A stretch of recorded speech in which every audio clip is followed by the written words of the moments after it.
Hi guys, welcome back to another tutorial video. So in today's video, I'll show you how to adjust the metallic and roughness sliders for a perfect camouflage in Mecha Chameleon. So if your character color looks correct but you still get spotted because of shine or reflections, just follow along.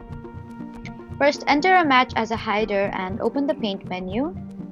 Next, use the eyedropper tool to copy the color from the exact surface you want to hide against. Matching the material is just as important as matching the color. Now adjust the metallic slider, and if you are hiding on normal surfaces like wall, wood, fabric or concrete, keep metallic low.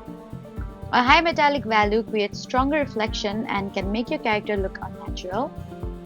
Only increase metallic when you are hiding on shiny objects like metal pipes, machines or reflective surfaces. Next, adjust the roughness slider. For matte surfaces like walls, floors, and wooden objects, increase roughness to reduce shine and make your character blend better. For glossy surfaces like polished floors or metal objects, lower roughness so the reflection matches the environment.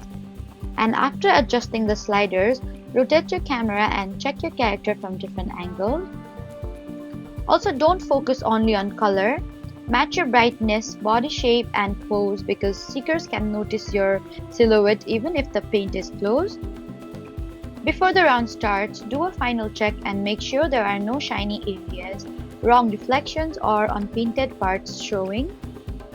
So that was how to adjust metallic and roughness sliders for a better camouflage in Mecha Chameleon.